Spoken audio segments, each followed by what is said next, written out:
So ஆரம்பத்தில் ஜொமேட்டோ வந்தபோது கூட பெரிய லெவலில் வரவேற்பு இல்லை. ஆனால் பிற்பாடு மக்கள் அதிகமாக யூஸ் பண்ண ஆரம்பித்த பிறகு தான் நல்ல வரவேற்பு இருந்துச்சு. இப்போ அவங்க தனியாக பிளிங்கிட் இந்த மாதிரிலாம் ஆரம்பிக்கிறாங்க.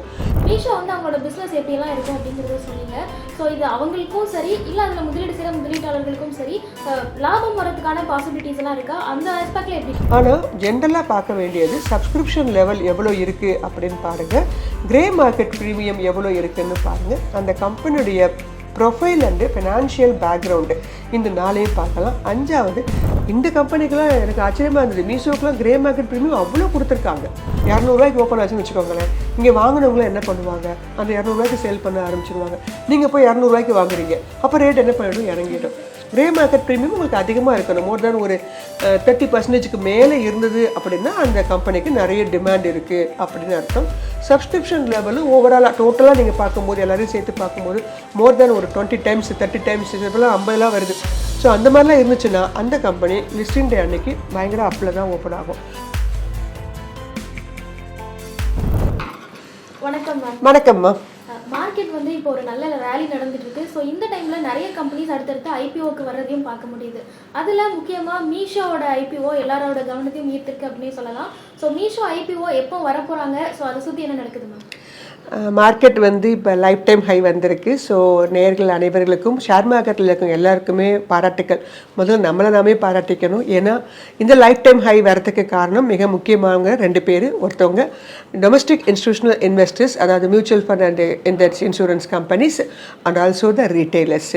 ஸோ இருந்த போதிலும் உங்களுடைய போர்ட்ஃபோலியோ நான் மார்க்கெட்டை ஆல் டைம் ஹையே, ஆனாலும் போர்ட்ஃபோலியோ எங்களுக்கு அந்தளவு ப்ராஃபிட்டபிளாக இல்லை அப்படின்னு நிறைய பேர் ஃபீல் பண்ணுவீங்க. So market life time high போகிறதுக்கும் நம்மளுடைய போர்ட்ஃபோலியோவும் அதே அளவு ஏறணுங்கிறதுக்கும் அவசியம் கிடையாது. ஏன்னா நீங்கள் நிஃப்டி ஃபிஃப்டியில் உள்ள கம்பெனிகள் தான் எடுத்திருக்கீங்களா அப்படின்னு நம்ம முதல்ல பார்க்கணும். பெரும்பாலும் நிஃப்டி ஃபிஃப்டியில் ஒரு 5 கம்பெனி 6 கம்பெனி தான் எடுத்திருப்பாங்க. ஹோல் 50 நீங்கள் எடுத்திருக்க மாட்டீங்க. அதனால் மிட் கேப்பு, ஸ்மால் கேப்பு அவங்களாம் இன்னும் பெரிய லெவலில் ஒரு பூஸ்டப் கொடுக்கல. நிஃப்டி மட்டும் நமக்கு ஆல் டைம் ஹை கொடுத்துருக்காங்க. பட் இருந்த போதிலும் நம்ம தொடர்ச்சியாக எதிர்பார்க்கலாம். ஏன்னா நிறைய உங்களுக்கு பொலிட்டிக்கல் ரீசன்ஸ்லாம் நெக்ஸ்ட் வீக்லலாம் வரப்போகுது. ஸோ அதனால் நேர்கள் அதெல்லாம் உன்னிப்பாக கவனிங்க. உங்களுடைய எல்லாருடைய போர்ட்ஃபோலியோவும் ஒரு ஆல் டைம் ஹைக்கு கண்டிப்பாக வரும் அப்படின்னு சொல்லிட்டு நீங்கள் சொன்ன இந்த ஐபிஓ பற்றிய டீட்டெயில்ஸ் பார்க்கலாம். ஸோ இப்போ இந்த கடந்த ஒரு வருஷத்தில் பார்த்திங்கன்னா நம்ம நிறைய இகாமர்ஸ் சம்மந்தப்பட்ட ஐபிஓஸ் வர்றதை பார்த்துட்ருக்கோம். ஸோ அதனால் இது மக்கள்கிட்ட ஏற்கனவே நார்மலாக இருக்கக்கூடிய மக்கள்கிட்ட பிரபலமாக போயிட்டுருக்குது. அதனால் இந்த ஐபிஓஸ் வரும்போது உங்களுக்கு தெரியுது.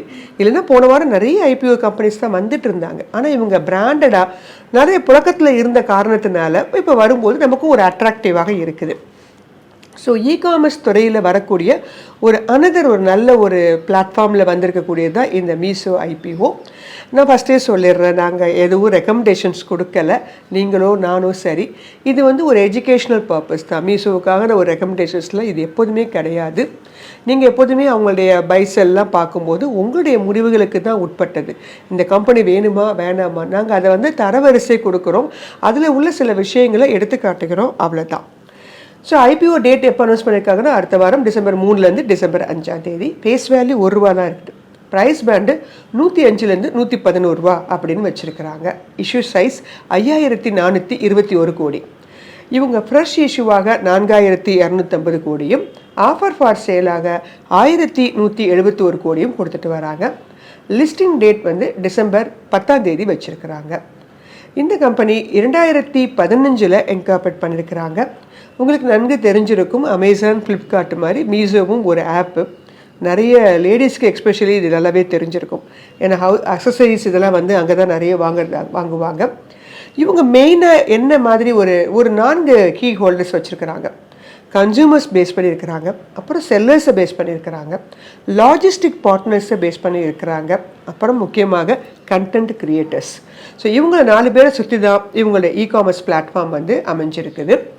ஆனுவலாக ஒரு டிரான்சாக்ட் பண்ணக்கூடிய செல்லர்ஸ் எவ்வளோன்னு பார்த்தீங்கன்னா 7,06,471 க்ரோஸ் பண்ணிகிட்ருக்கிறாங்க.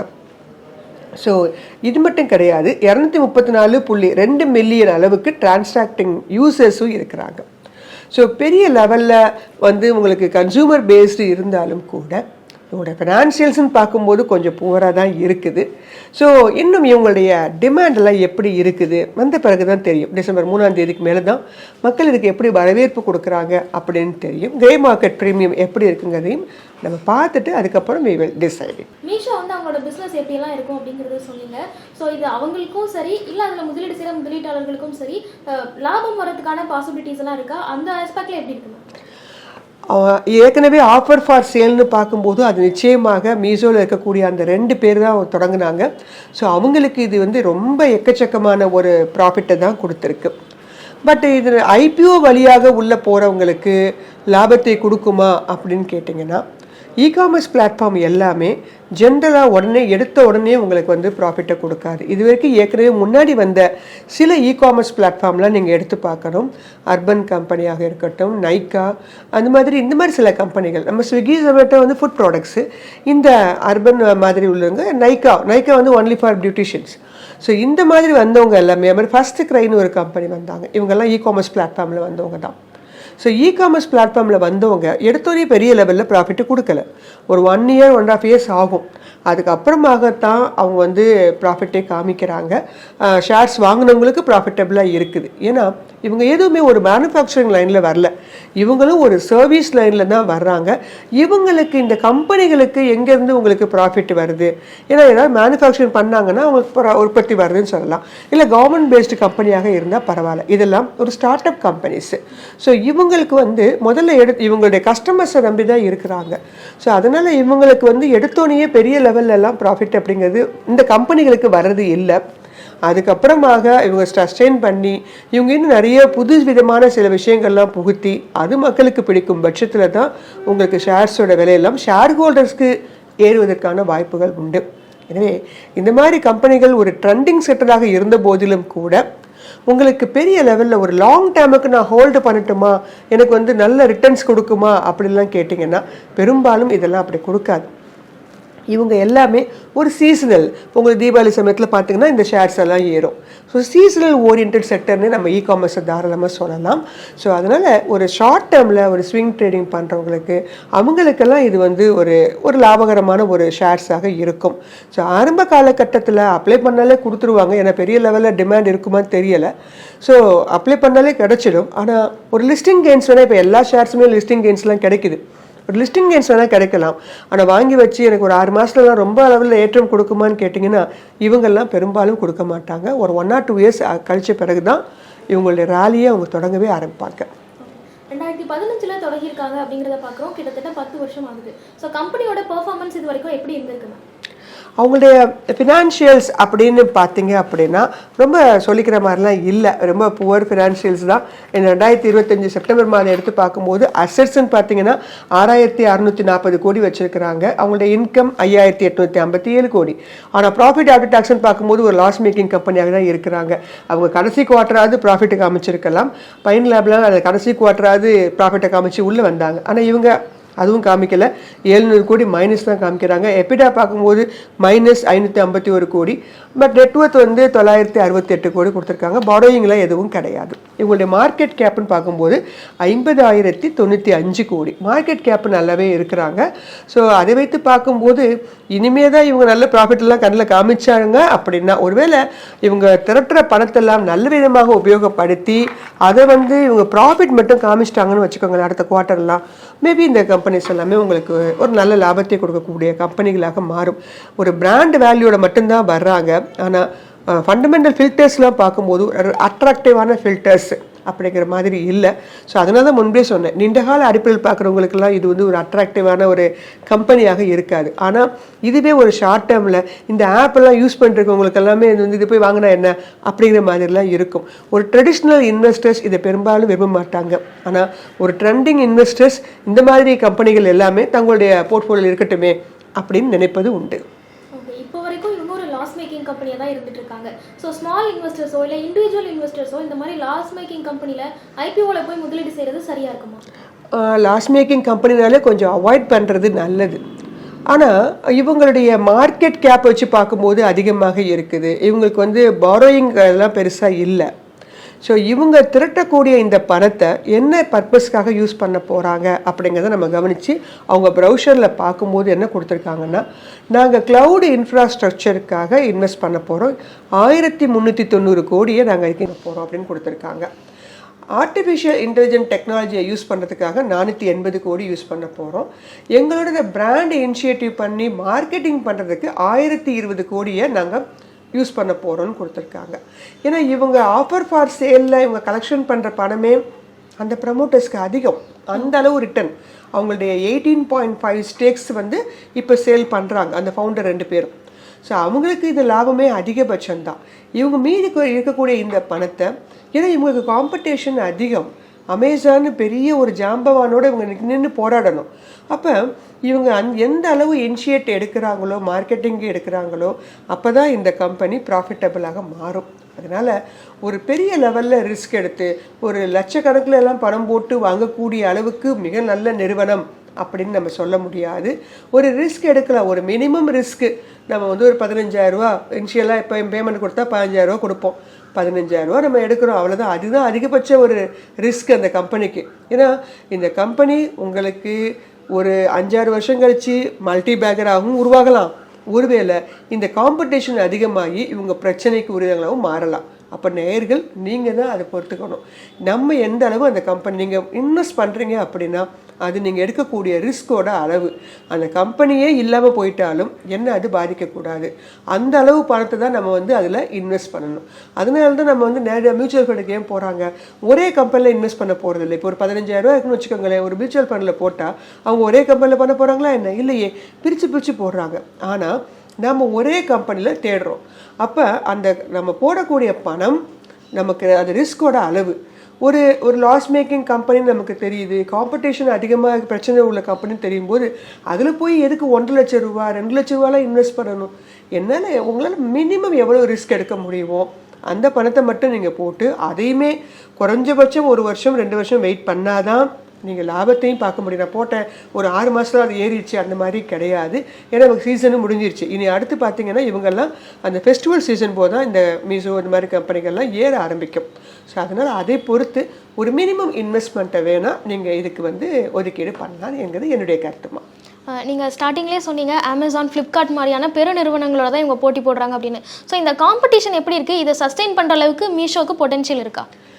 மீஷோவுடைய அவங்களுடைய க்ரோத்தோ இல்லை அவங்களுடைய கம்பெனியுடைய செயல்பாடுகள் என்ன அப்படின்னு எடுத்து பார்க்கும்போது இவங்களுக்கு முதல் காம்படிட்டர்னு பார்த்தீங்கன்னா அமேசான், 2வது ஃப்ளிப்கார்ட்டு. ஸோ இவங்க 2 பேருமே இதே மாதிரி ஒரு பொருட்கள் எல்லாம் நமக்கு இ-காமர்ஸ் பிளாட்ஃபார்ம் மூலமாக கொடுத்துட்ருக்காங்க. பட் இவங்க 2 பேரும் லிஸ்டட் கம்பெனிஸாக உள்ளே வரல. யாரு கண்டா இன்னும் 1 வருஷத்தில் இவங்களும் வரலாம். ஸோ இவங்க பொறுத்த மட்டும் ப்ராடக்ட் கேட்டகரின்னு பார்த்தீங்கன்னா அன்பிராண்டட் ப்ராடக்ட்ஸும் இந்த மீஷோவில் கிடைக்குது அப்படின்னு சொல்கிறாங்க. அதே மாதிரி லோ காஸ்ட்டில் வந்து கிடைக்குது, ரொம்ப லோ காஸ்ட்டில் நம்ம இங்கே வந்து வாங்கிக்கலாம் அப்படிங்கிறாங்க. ஹோல்சேல் ரேட்டில் வந்து நமக்கு பொருட்களை வந்து இவங்க கொடுக்குறாங்க. அதான் அவங்களோட அடுத்த அட்வான்டேஜ்னு சொல்கிறாங்க.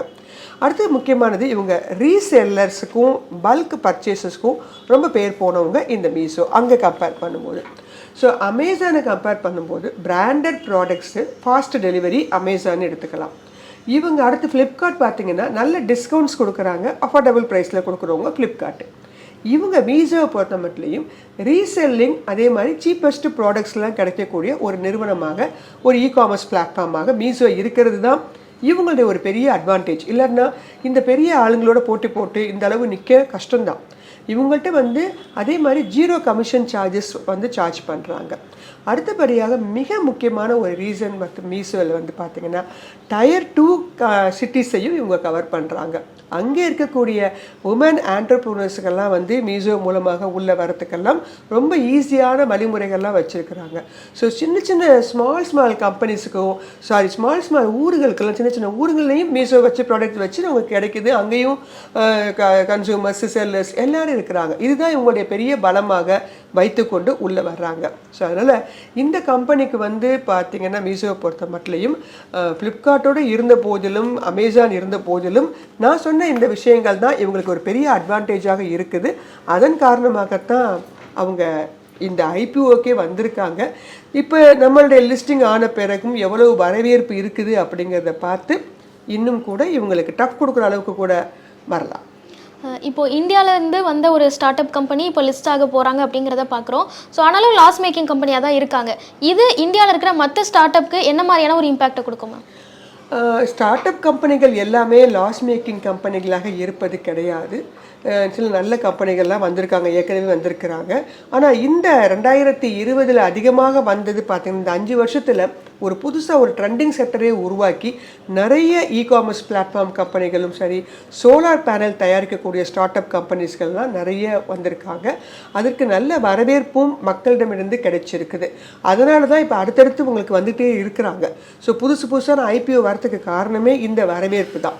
ஸோ ஐபிஓஸில் வரும்போது இந்த மாதிரி ஸ்டார்ட் அப் கம்பெனிகளுக்கு, அதுவும் இந்தியாவில் இருக்கக்கூடிய ஸ்டார்ட் அப் கம்பெனிகளுக்கு, வெளிநாட்டுகள்லேருந்து தயாரிப்பு பார்த்தோம், எல்ஜி எலக்ட்ரானிக்ஸ் அந்த மாதிரி ஹுண்டாய், அவங்களுக்கெல்லாம் நம்ம எவ்வளவோ வரவேற்பு கொடுக்கும்போது இந்திய நாட்டில் உருவாகி இருக்கக்கூடிய ஸ்டார்ட் அப் கம்பெனிகளுக்கு கண்டிப்பாக நம்ம ஒவ்வொருத்தரும், ரீட்டைலர் ஒவ்வொருவருமே அதில் ஒரு சின்ன போர்ஷனை பார்ட்டிசிபேட் பண்ணுவாங்க. அதை நம்பிக்கையில் தான் அவங்க வர்றாங்க. என்னுடைய கருத்தும் அதான். நம்ம ஊரில் தயாரிக்கக்கூடிய நிறுவனங்கள் நம்ம ஊரில் தொழில் பிஸ்னஸ் பண்ணுறாங்க. ஸோ அவங்களுக்கு நம்மளுடைய ஒரு ஒதுக்கீடு பணம் வந்து நம்ம உள்ளே கொடுக்குறோம். ஸோ அதன் மூலமாக அந்த நிறுவனங்கள் வளரும்போது நம்மளுடைய இந்தியன் எக்கானமியும் வளரும். நம்ம அந்த 5 ட்ரில்லியன் அப்படிங்கிற இடத்தை நோக்கி போகலாம். ஸோ ஸ்டார்ட் அப் கம்பெனிகள் நம்பி வர்றதே அதனால தான். ஒன்று ரீட்டைலர், ரெண்டாவது டொமஸ்டிக் இன்ஸ்டிடியூஷனல் இன்வெஸ்டர்ஸ். ஸோ இவங்ககிட்ட பேருடைய பார்ட்டிசிபேஷனும் கணிசமாக இந்த வருஷம் பார்க்கும்போது எல்லா ஸ்டார்ட் அப் கம்பெனிகளுக்குமே ஒரு நல்ல வரவேற்பு கொடுத்துருக்காங்க. அதனால தான் அடுத்தடுத்து வந்துட்டே இருக்கிறாங்க அப்படின்னு நினைக்கிறேன். இப்போ ஐபிஓ வந்து எல்லாரும் மத்தியிலையும் ரொம்ப பிரபலமாக இருக்குது. எந்த கம்பெனி வந்தாலும் அவங்க ஓவர் சப்ஸ்கிரைப் ஆகுறாங்க அப்படிங்கிறத பார்க்குறோம். இது உண்மையிலே அந்த நிறுவனத்தினுடைய வேல்யூக்காக தான் நடக்குதா, இல்லை எக்ஸ்டர்னலாக ஒரு ஹைப் கிரியேட் ஆகி அதனால நிறைய பேர் ஐபிஓவில் முதலீடு செய்கிறாங்களா? ஆரம்பத்துலேருந்தே ஐபிஓ அப்படிங்கிறது எல்லாருக்குமே ஒரு கிரேஸ் உண்டு. நடுவில் கொஞ்சம் தொய்வு ஏற்பட்டது. 2015 வாக்கில் ஐபிஓவில் தொய்வு ஏற்பட்டது. இப்போ அந்த ஆஸ்பா மெத்தட் லான்ச் பண்ணதுலேருந்து அப்ளை பண்ணுவோம், கிடைச்சா லக்கு, கிடைக்காட்டி எந்த பிரச்சனையும் இல்லை, உங்களுக்கு ஒரு 3 கிளிக்கில் ஐபிஓ அப்ளை பண்ணிட்டு போயிடுறாங்க. ஸோ அதனால தான் வர்ற எல்லா ஐபிஓவுமே பார்த்திங்கன்னா மெஜாரிட்டி ஆஃப் த ஐபிஓக்கு லாபம் கிடைக்குதா இல்லையா, அப்ளை பண்ணுவோம், கிடச்சிச்சின்னா அதையுமே அது பார்த்திங்கன்னா கிடச்சிச்சின்னா கூட அவங்க லாங் டேர்ம்லாம் வச்சுக்கிறது இல்லை. அந்த லிஸ்டிங் டே அன்றைக்கி என்ன பண்ணிடுறாங்க, நிறைய பேர் செல் பண்ணிடுறாங்க. ஸோ அதனால தான் உங்களுக்கு இப்போ ஐபிஓவில் நிறைய கிரேஸ் உருவாகி அந்த மக்கள் அப்ளை பண்ணிட்டு இருக்கிறாங்க. ஸோ ஐபிஓவில் இந்த மாதிரி அப்ளை பண்ணும்போது உங்களுக்கு ஒரு பெரிய லெவலில் ப்ராஃபிட் கிடைக்குதா அப்படிங்கிறது அந்த கம்பெனியுடைய ஃபண்டமெண்டல்ஸ் வச்சு தான் இருக்குது. அதே மாதிரி அவங்களுடைய ப்ரைஸ் பேண்டு எப்படி இருக்குது, அவங்களுடைய இஷ்யூ சைஸ் எப்படி இருக்குது, ஆஃபர் ஃபார் சேலா, ஃப்ரெஷ் இஷ்யூவா, ஸோ இந்த மாதிரி விஷயங்கள் எல்லாமே பார்த்து தான் நம்ம பண்ணணும். ஸோ ஒரு ஐபிஓ வந்துருச்சு அப்படின்னாலே அடிச்சு பிடிச்சி போய் வாங்கணும் அப்படின்னா அது ப்ராஃபிட்டபிளாக இருக்கும். ஒரு மாதத்துக்கு ஒரு 10லேருந்து இப்போலாம் 10 ஐபிஓக்கு மேலே வருது. ஆனால் 10 ஐபிஓக்கு அப்ளை பண்ணுறதுக்கு நம்மள்ட்ட பணமும் வேணும். ஒன்று அப்படியே இருந்தாலும் கூட எல்லா ஐபிஓவுமே உங்களுக்கு லிஸ்டிங் கெயின்ஸோ இல்லை லாங் டேர்ம்லேயோ ப்ராஃபிட் கொடுக்காது. ஸோ மிக முக்கியம் அந்த ஃபண்டமெண்டல்ஸ், அவங்களோட எதிர்கால திட்டம் என்ன அப்ஜெக்டிவ்ஸ்க்காக இந்த மார்க்கெட்டுக்குள்ளே வர்றாங்க, இதுவும் ரொம்ப முக்கியம். ஃபினான்ஷியல் ஃபேக்டர்ஸ்னு வரும்போது நல்லா இருந்தால் இன்னும் டிமாண்ட் அதிகமாகிடும். இந்த மாதிரி லாஸ் மேக்கிங் கம்பெனிகள்லாம் வர்றாங்க அப்படின்னா பிற்பாடு அவங்களோட லாஸை குறைப்பதற்காக அப்படிங்கிறதுக்காக தான் வர்றாங்க. ஸோ அதனால் ஐபிஓவில் நீங்கள் அடிச்சு பிடிச்சி பண்ணணும் அப்படின்னு அவசியம் இல்லை. அதுக்கு அடுத்தபடியாக செகண்டரி மார்க்கெட்லேயும் கொஞ்சம் ஒரு 3 மாதம் கழிச்சுலாம் சில கம்பெனிகள் உங்களுக்கு அந்த ஐபிஓ விலைக்கெல்லாம் கிடைக்கக்கூடிய வாய்ப்புகள்லாம் இருக்குது. அதனால் ஐபிஓவில் கிடச்சி அப்ளை பண்ணுறதா இருந்தால் பண்ணுங்கள். லிஸ்டிங் கெயின்ஸில் பெரும்பாலும் கொடுத்துறது நல்லது. நல்ல டிமாண்ட் இருக்குது அப்படின்னா மட்டும் நீங்கள் செகண்டரி மார்க்கெட்டில் வாங்குறத அதை பற்றி யோசிக்கலாம். இப்போது காமர்ஸுக்கு ஒரு நல்ல டிமாண்ட் இருக்குது அப்படிங்கிறத பேசணும். காமர்ஸ் பிளாட்ஃபார்ம்ஸ்லேருந்து ஆல்ரெடி லிஸ்டான நைக்காவோ இல்லை ஜொமேட்டோ, ஸ்விக்கி, அர்பன் கம்பெனி, இந்த மாதிரியான கம்பெனிஸை நம்ம மீஷோவோட கம்பேர் பண்ணி பார்க்க முடியுமா? எல்லாருமே அந்த காமர்ஸ் செக்டர் அப்படிங்கிற கேட்டகரி கீழே வர்றாங்க. பட் ஒவ்வொருத்தருடைய ப்ராடக்ட்ஸும் யூனிக்காக தான் இருக்குது. நம்ம போய் உள்ளே பார்க்கும்போது எல்லாருமே ஒரே மாதிரி இருக்கிறது இல்லை, கொஞ்சம் டிஃப்ரென்ஸ் காமிக்கிறாங்க. ஸோ ஆரம்பத்தில் ஜொமேட்டோ வந்தபோது கூட பெரிய லெவலில் வரவேற்பு இல்லை. ஆனால் பிற்பாடு மக்கள் அதிகமாக யூஸ் பண்ண ஆரம்பித்த பிறகு தான் உங்களுக்கு அதை நல்ல வரவேற்பு இருந்துச்சு. இப்போ அவங்க தனியாக பிளிங்கிட் இந்த மாதிரிலாம் ஆரம்பிக்கிறாங்க. ஸோ இனிமேல் அடுத்து பார்த்திங்கன்னா நம்மளுடைய ஜெப்டோலாம் கூட வர்றதுக்கு தயாராக இருக்கிறதாக தகவல், பேப்பர் கொடுத்துருக்கிறதாக தகவல். ஒருத்தர் பார்த்து ஒருத்தர் வர வேண்டியது தானேம்மா. ஸோ அந்த மாதிரி வந்துட்டே இருப்பாங்க. ஸோ வரவேற்புன்னு பார்த்தீங்க அப்படின்னா நான் பார்த்த வரைக்கும் ஆரம்பத்தில் இல்லை, அதுக்கப்புறமாக போக போக ஒரு 2 வருஷம் ஆன பிறகு அவங்களுடைய பர்ஃபார்மன்ஸை அவங்க நிலைநிறுத்துகிறாங்க அப்படின்னா அதுக்கு பிற்பாடு ரேட் ஏறுறதை நான் கவனிச்சிருக்கேன். ஸோ ஒரு ஸ்டார்டிங் ஒரு ஒன் இயர்லலாம் ஒரு வேகமான க்ரோத்தை வந்து இ-காமர்ஸ் செக்டர்ஸ் பெருசாக கொடுத்தது இல்லை. ஏன்னா அவங்களுக்குள்ள நிலவுகிற அந்த போட்டிகளும் ஒருத்தருக்கு ஒருத்தர் அந்த காஸ்ட் ரிடக்ஷன் பண்ணும்போது அவங்களுடைய ப்ராஃபிட்டே அங்கே என்ன ஆகும், குறையும். புது ப்ராடக்ட்ஸ் என்ன பண்ணிட்டு இருக்காங்க, இன்னோவேட்டிவாக என்ன பண்ணுறாங்க, மார்க்கெட்டிங் என்ன பண்ணுறாங்க, இந்த மாதிரி நிறைய விஷயங்கள் இருக்குது. சேல்ஸ் பண்ணும்போது அதே மாதிரி தான். இவ்வளோ ஸ்விக்கி பர்சன்ஸ் ஆளே கிடைக்கலன்னு சொல்கிறாங்க. இந்த மாதிரி பிரச்சனைகள்லாம் வரும்போது ஸோ அதனால் இந்த கம்பெனிகள் வந்து நம்ம ஆசைக்கு ஏதாவது ஒன்று ரெண்டு வாங்கிக்கலாமே தவிர பெரிய லெவலில் லாங் டேர்ம் பில்ட் பண்ணும், வெல்த் கிரியேஷன் பண்ணும் அப்படிங்கிற மாதிரிலாம் இந்த கம்பெனிகள் நம்ம எடுத்துக்காட்டாக கூற முடியாது. ஒரு கம்பெனி ஐபிஓக்கு வரும்போது இவங்க லிஸ்ட் ஆகும்போது நல்ல கெயின்ஸ் கொடுப்பாங்க, இல்லை இவ்வளோ கெயின்ஸ் கொடுப்பாங்க அப்படின்னு நம்மளால அதை ப்ரிடிக்ட் பண்ண முடியுமா? ஓரளவு பண்ணலாம், ஓரளவு கெஸ்ஸிங் பண்ணலாமே தவிர எக்ஸாக்டாக இருக்காது. அதற்கு நீங்கள் வந்து நேஷ்னல் ஸ்டாக் எக்ஸ்சேஞ்சிலலாம் பார்த்தீங்கன்னா சப்ஸ்கிரிப்ஷன் லெவல் எவ்வளோ இருக்குது, முதல் நாள் எவ்வளவு, முதல் நாள் பெரும்பாலும் வரமாட்டாங்க, ரெண்டாவது நாள் கொஞ்சம் வருவாங்க, மூணாவது நாள் தான் உங்களுக்கு அதிகமாக வருவாங்க. தேர்ட் டே ஒரு 12 o'clock மேலே QIBs எவ்வளோ பண்ணியிருக்காங்க, நான் இன்ஸ்டிடியூஷனல் எவ்வளோ பண்ணியிருக்காங்க, பப்ளிக் எவ்வளோ பண்ணியிருக்காங்க, ஓவராலாக அந்த கம்பெனிக்கு எவ்வளவு டிமாண்ட் வந்திருக்கு, எவ்வளோ டைம்ஸுங்கிறத உங்களுக்கு காமிப்பாங்க. எவ்ரி 1 hourக்கு அப்டேட் ஆகிட்டே இருக்கும். அதை வைத்து நம்ம ஓரளவு கெஸ் பண்ணிடலாம் இந்த கம்பெனி வந்து லிஸ்டிங் போது உங்களுக்கு ப்ராஃபிட் கொடுக்குமா இல்லையா அப்படிங்கிறத. அதே மாதிரி அடுத்து வந்து பார்த்தீங்கன்னா கிரே மார்க்கெட் ப்ரீமியம் ஒன்று வச்சுருக்குறாங்க. அதுவும் உங்களுக்கு எத்தனை பர்சன்டேஜ் ஒவ்வொரு நாளுமே இப்போலேருந்தே ஆரம்பிச்சிடுவாங்க. நீங்கள் போய் பாருங்கள், உங்களுக்கு தெரியும் வெப்சைட்டில். இந்த கம்பெனிக்கெலாம் எனக்கு ஆச்சரியமாக இருந்தது. மீஷோக்கெலாம் கிரே மார்க்கெட் ப்ரீமியம் அவ்வளோ கொடுத்துருக்காங்க. ஸோ இது என்ன கிரே மார்க்கெட் ப்ரீமியம் கேட்டிங்கன்னா, இப்போ உங்களோட ப்ரைஸ் பேட்டு 111 ரூபா கொடுத்துருக்காங்க இல்லையா, டிசம்பர் 10 லிஸ்ட் ஆக போகுது. என்ன சொல்லியிருக்காங்கன்னா இன்னைக்கு அது வந்து கிட்டத்தட்ட 142 ரூபாயில் லிஸ்ட் ஆகும் அப்படின்னு அவர் கெஸிங் பண்ணுறாங்க கிரே மார்க்கெட் ப்ரீமியம். இந்த கிரே மார்க்கெட் ப்ரீமியம் இப்போ நாளைக்கு இன்னும் ஏறலாம், இல்லை இன்னும் இறங்கவும் செய்யலாம். ஸோ ஒவ்வொரு நாளும் நீங்கள் போய் பார்த்துட்டே வரணும், அப்டேட் பண்ணிட்டே வரணும். கிரே மார்க்கெட் ப்ரீமியம் அதிகமாகிட்டே வருது அப்படின்னா இந்த கம்பெனிக்கு டிமாண்ட் அதிகமாகிட்டே வருது அப்படிங்கிறத அவங்க இன்ஃபார்ம் பண்ணுறாங்க. இது வந்து 142ங்கிறது உறுதியாக அந்த இடத்துல 142லாம் ஓப்பன் ஆகணும்னு அவசியம் இல்லை. மேபி 132 இல்லை 150 அந்த ரேஞ்சுக்குள்ளே கூட வரலாம். கிரே மார்க்கெட் ப்ரீமியம் டிசம்பர் 3ஆம் தேதி 4ஆம் தேதி 5ஆம் தேதி வரைக்கும் லிஸ்டிங் வரைக்குமே இருக்கும். ஸோ அதை வச்சு நம்ம என்ன பண்ணிக்கலாம், ஓரளவு இந்த புதுசாக வர ஐபிஓஸுக்கெல்லாம் கிரே மார்க்கெட் ப்ரீமியம் உங்களுக்கு அதிகமாக இருக்கணும். மோர் தேன் ஒரு 30% மேலே இருந்தது அப்படின்னா அந்த கம்பெனிக்கு நிறைய டிமாண்ட் இருக்குது அப்படின்னு அர்த்தம். சப்ஸ்கிரிப்ஷன் லெவலும் ஓவராலாக டோட்டலாக நீங்கள் பார்க்கும்போது எல்லாரையும் சேர்த்து பார்க்கும்போது மோர் தேன் ஒரு 20 times 30 times இப்போலாம் 50 வருது. ஸோ அந்த மாதிரிலாம் இருந்துச்சுன்னா அந்த கம்பெனி லிஸ்டிங் டே அன்னைக்கு பயங்கர அப்பில் தான் ஓப்பன் ஆகும். ஸோ ஓடி போய் பிடிக்காதீங்க. ஏன்னா அந்த அன்னைக்கு ரொம்ப ஒரு 100 ரூபா ஷேரு 200 ரூபாய்க்கு ஓப்பன் ஆச்சுன்னு வச்சுக்கோங்களேன், இங்கே வாங்கினவங்களும் என்ன பண்ணுவாங்க, அந்த 200 ரூபாய்க்கு சேல் பண்ண ஆரம்பிச்சிருவாங்க. நீங்கள் போய் 200 ரூபாய்க்கு வாங்குறீங்க, அப்போ ரேட் என்ன பண்ணிடும், இறங்கிடும். ஸோ அதனால் லிஸ்டிங் டே அன்னைக்கு எப்படி ஓப்பன் ஆகுங்கிறத பார்த்துக்கிட்டு ரொம்ப டபுளாலாம் ஓப்பன் ஆச்சுன்னா ஒரு வாரம் 10 நாள் விட்டுடுங்க. அவங்க ப்ராஃபிட் புக்கிங்லாம் முடிச்சுட்டு அடுத்து நம்ம போய் வாங்கிக்கலாம். ஆனால் ஜென்ரலாக பார்க்க வேண்டியது சப்ஸ்கிரிப்ஷன் லெவல் எவ்வளோ இருக்குது அப்படின்னு பாருங்கள், கிரே மார்க்கெட் ப்ரீமியம் எவ்வளோ இருக்குன்னு பாருங்கள், அந்த கம்பெனியுடைய ப்ரொஃபைல் அண்டு ஃபினான்ஷியல் பேக்ரவுண்டு இந்த நாளையும் பார்க்கலாம். 5வது சில இந்த கம்பெனிகளாக இருக்காங்க, ரேட்டிங் ஏஜென்சிஸ்லாம் இருக்காங்க, அவங்க சில இந்த புதுசாக வர ஐபிஓக்கெல்லாம் சில ரேட்டிங்லாம் கொடுத்துருப்பாங்க. ஓவராலாக எவ்வளோ பேர் எவ்வளோ ரேட்டிங் கொடுத்துருக்காங்க இந்த விஷயத்தையும் நம்ம இன்டர்நெட்டில் செக் பண்ணிக்கலாம். வெப்சைட்ஸில் அவைலபிள், அதெல்லாம் போய் பார்த்து நல்லா நோட் பண்ணிவிட்டு அது உங்களுக்கு திருப்திகரமாக இருக்கும் பட்சத்தில் நீங்கள் ஐபிஓக்கு அப்ளை பண்ணி உங்களுக்கு கிடைச்சா லக்கு நீங்கள் லிஸ்டிங் டே அன்றைக்கி கொடுக்கலாம், இல்லை லாங் டேர்ம் வச்சுக்கலாம். இல்லையா புதுசாக வாங்கணுன்னாலும் அந்த அடுத்த நாள் போய் நம்ம லிஸ்டிங் டே அன்றைக்கி வாங்குறதுக்கும் நம்ம சொன்ன இந்த 5 ரீசன்ஸை கொஞ்சம் ரீசெக் பண்ணிக்கிட்டாங்க அப்படின்னா எந்த ஒரு ஐபிஓவுமே நாட் ஓன்லி ஃபார் மீஷோ எல்லா ஐபிஓக்குமே இது பொருந்தும். அதை நீங்கள் பார்த்து ஒரு நல்ல ஐபிஓவாக வாங்கிறதுக்கு முடியும். மீஷோ ஐபிஓ பற்றின நிறைய யூஸ்ஃபுல்லான இன்ஃபர்மேஷனை ஷேர் பண்ணியிருக்கீங்க. Thank you so much ma'am. கண்டிப்பாக இறங்கிடும். ஸோ அதனால் லிஸ்டிங் டே அன்னைக்கு எப்படி ஓப்பன் ஆகுங்கிறத பார்த்துக்கிட்டு ரொம்ப டபுளாலாம் ஓப்பன் ஆச்சுன்னா ஒரு வாரம் 10 நாள் விட்டுடுங்க. அவங்க ப்ராஃபிட் புக்கிங்லாம் முடிச்சுட்டு அடுத்து நம்ம போய் வாங்கிக்கலாம். ஆனால் ஜென்ரலாக பார்க்க வேண்டியது சப்ஸ்கிரிப்ஷன் லெவல் எவ்வளோ இருக்குது அப்படின்னு பாருங்கள், கிரே மார்க்கெட் ப்ரீமியம் எவ்வளோ இருக்குதுன்னு பாருங்கள், அந்த கம்பெனியுடைய ப்ரொஃபைல் அண்டு ஃபினான்ஷியல் பேக்ரவுண்டு இந்த நாளையும் பார்க்கலாம். 5வது சில கிரெடிட் இந்த கம்பெனிகளாக இருக்காங்க, ரேட்டிங் ஏஜென்சிஸில் இருக்காங்க, அவங்க சில இந்த புதுசாக வர ஐபிஓக்கெல்லாம் சில ரேட்டிங்லாம் கொடுத்துருப்பாங்க. ஓவராலாக எவ்வளோ பேர் எவ்வளோ ரேட்டிங் கொடுத்துருக்காங்க இந்த விஷயத்தையும் நம்ம இன்டர்நெட்டில் செக் பண்ணிக்கலாம். வெப்சைட்ஸில் அவைலபிள், அதெல்லாம் போய் பார்த்து நல்லா நோட் பண்ணிவிட்டு அது உங்களுக்கு திருப்திகரமாக இருக்கும் பட்சத்தில் நீங்கள் ஐபிஓக்கு அப்ளை பண்ணி உங்களுக்கு கிடைச்சா லக்கு நீங்கள் லிஸ்டிங் டே அன்றைக்கி கொடுக்கலாம், இல்லை லாங் டேர்ம் வச்சுக்கலாம்.